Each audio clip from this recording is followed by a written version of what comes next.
आज हम हंटर 350 का एक राइड रिव्यू आपके साथ शेयर करेंगे। It will be a pure riding experience. जो मैंने इस व्हीकल का टेस्ट राइड लेते वक्त फील किया वही आपके साथ ऑनेस्टली शेयर करेंगे। तो भक्त लोग जो है वो अभी इस वीडियो को छोड़ सकते हैं, क्योंकि इसमें सिर्फ प्रेजिंग बातें नहीं होगी, कुछ क्रिटिसिज्म भी होगा। तो व्हीकल के ऊपर बैठते ही आपको एक बहुत ही कॉन्फिडेंट सा फील आता है। एटलीस्ट मुझे तो एक कॉम्पैक्ट फीलिंग आ रहा था, एक कंपोज्ड फीलिंग आ रहा था। कॉकपिट व्यू बहुत ही बेहतरीन है, innovative switch gears, of course बेहतरीन क्वालिटी का नमूना है ये। जो चीज़ मुझे पहले ही खटका वो है कि इसका साइड स्टैंड। इससे पहले भी मैंने एक्सपीरियंस किया कि एनफील्ड का साइड स्टैंड जो है ये एक्स्ट्रा टाइट होता है। पता नहीं क्यों ये एक्स्ट्रा टाइटनेस एनफील्ड देते हैं अपने व्हीकल की साइड स्टैंड के ऊपर। जो भी हो, मैंने व्हीकल को स्टार्ट किया। आइडियल में और लोअर आरपीएम में ग्रंट बहुत ही बेहतरीन है, एकदम सीटिंग में, राइडिंग में बहुत ही बेहतरीन का फीलिंग हो रहा था। एक बहुत ही स्मूथ राइड, एक बहुत ही relaxed comfortable ride. First gear डालते ही एक अजीब सा टाइटनेस, हार्डनेस मुझे फील हुआ। सेकंड गियर डालते ही सेम अजीब सा एक टाइटनेस और हार्डनेस फील हुआ। इतना ज़्यादा टाइटनेस और हार्डनेस फर्स्ट और सेकेंड गियर में क्यों आया मुझे पता नहीं। हो सकता है कि ये टेस्ट राइड व्हीकल है इसलिए ऐसी कुछ इशू हो सकता है। पर हाँ, इसका टर्निंग रेडियस एकदम 10 on 10। इतना अच्छा टर्निंग रेडियस सच में काबिले तारीफ है। जितना ज़्यादा तारीफ किया जाए वो कम है। थर्ड, फोर्थ, फिफ्थ गियर्स जो है those are buttery smooth. Clutch pull is quite heavy and clutch lever जो दिया गया है, क्लच का हैंडल जो दिया गया है, ये मुझे थोड़ा सा ज़्यादा ही मोटा लगा। और एक चीज़ जो है, ये व्हीकल को जब हम हाई रेव किए, एग्जॉस्ट नोट का जो वो ग्रंट था वो बिल्कुल ही ख़त्म होता गया धीरे धीरे, और हायर रेव रेंज में एक PAT PAT PAT PAT PAT PAT PAT PAT करके आवाज़ आने लगा। ये पट पट पट पट करके जो आवाज़ है ये तो बिल्कुल ही मुझे पसंद नहीं आया। हो सकता है कि बहुत लोगों को ये पसंद आता है, हो सकता है कि इसका ऐसा ही डिज़ाइन है। पर लोअर रेव रेंज में या आइडियल में जैसे एक बेसी, एक थ्रोटी एग्जॉस्ट नोट होता है, हाई रेव रेंज में जाते जाते वो एकदम पट पट पट पट पट पट पट पट करके साउंड निकलने लगता है। मेरे ड्राइविंग पोजीशन से ऐसे ही सुनने में लग रहा था। और फर्स्ट और सेकंड गियर का जो टाइटनेस है वो जब गियर पड़ रहा है तभी आप सुन सकते हैं। मैं आपको सुनाने की कोशिश कर रहा हूँ।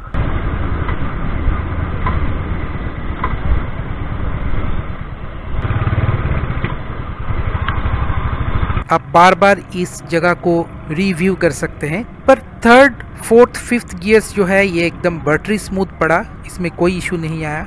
इसका ब्रेक जो है ये मुझे काफ़ी शार्प लगा। एक डुअल चैनल एबीएस वाला व्हीकल का इतना शार्प ब्रेक ये कतई ठीक नहीं है, क्योंकि फिर एबीएस का क्या मतलब। एबीएस वाला व्हीकल अगर नॉन एबीएस वाला व्हीकल जैसे एकदम शार्प ब्रेक लगेगा तो पैनिक ब्रेकिंग सिचुएशन में राइडर अपना बैलेंस और व्हीकल भी अपना बैलेंस कभी भी खो सकती है। व्हील लॉक भी हो सकता है, व्हीकल स्किड भी हो सकता है। हो सकता है बहुत सारे लोगों को एबीएस वाला ब्रेकिंग सिस्टम और नॉन एबीएस वाला ब्रेकिंग सिस्टम का फ़र्क पता नहीं होता है, मालूम नहीं होता है, इसलिए उन लोगों को ऐसा शॉर्ट ब्रेक पसंद होता है। पर डुअल चैनल एबीएस वाला एक व्हीकल का ब्रेकिंग का नेचर ऐसा शॉर्ट कभी भी नहीं होना चाहिए। Turning radius is one of the best I must say. इसका बैलेंस बोलिए, इसका राइडिंग क्वालिटी बोलिए, इसका सीटिंग अरेंजमेंट बोलिए, इसका सीटिंग स्टांस बोलिए, इसका ओवरऑल कंट्रोल बोलिए, एकदम 10 on 10। पर इसका जो नेगेटिव पॉइंट्स मुझे लगा कि साइड स्टैंड का extra tightness,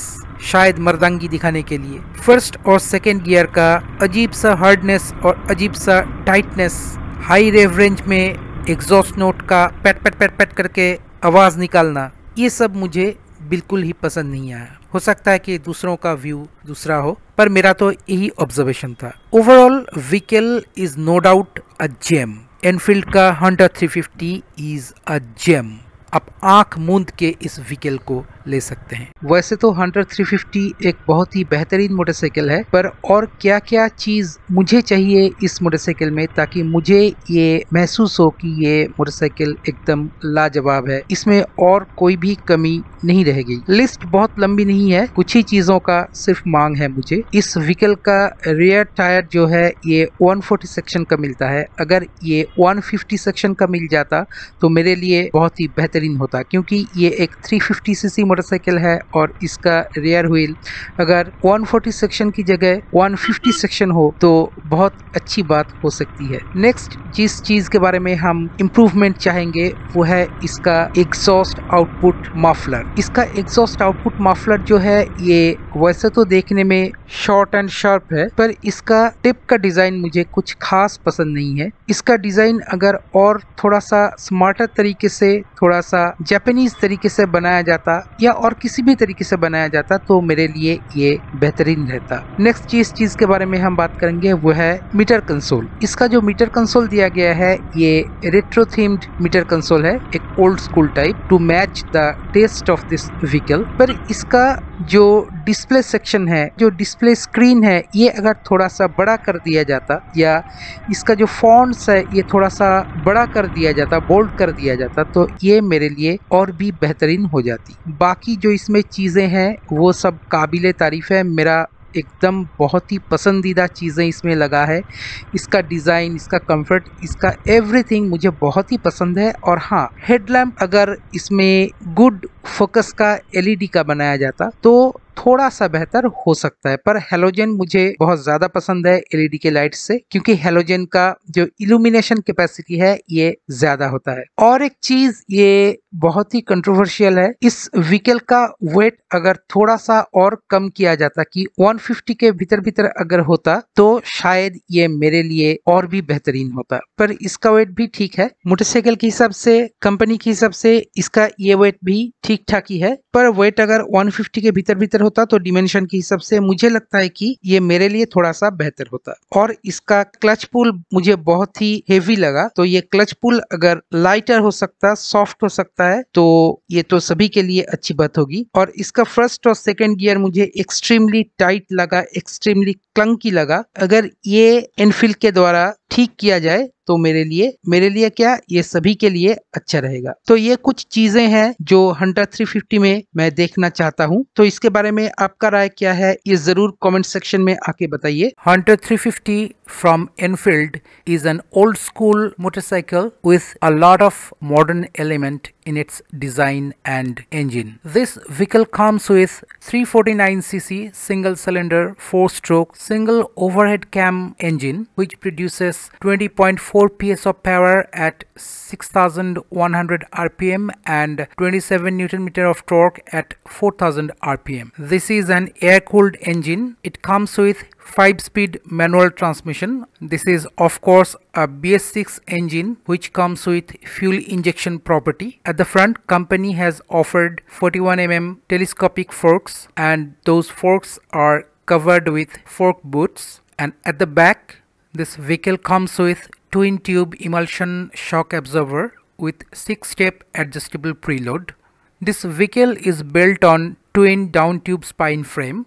The curb mass is 181 kgs. The wheelbase is 1370 mm. The ground clearance is 150 mm. Actually, there is 150.5 mm. And the fuel tank capacity is 13 liters. Both the wheels are 17 inch. At the front, Hunter 350 comes with 110 by 70 section wheel, and at the rear, the wheel is of 140 by 70 section. Both the wheel comes with tubeless tires, and of course the wheels are alloy built. This is a cruiser segment motorcycle. The engine used in this vehicle is newly developed J series engine by Enfield with the help of few engineers from United Kingdom, and this engine is very smooth and vibration free. I'll definitely share the riding experience with you in later videos. From the safety point of view, this vehicle comes with dual disc and dual channel ABS, and the anti-lock braking system used in this vehicle is properly tuned for Indian conditions, Indian roads. Suspensions are properly tuned for Indian roads. Sitting position, sitting posture,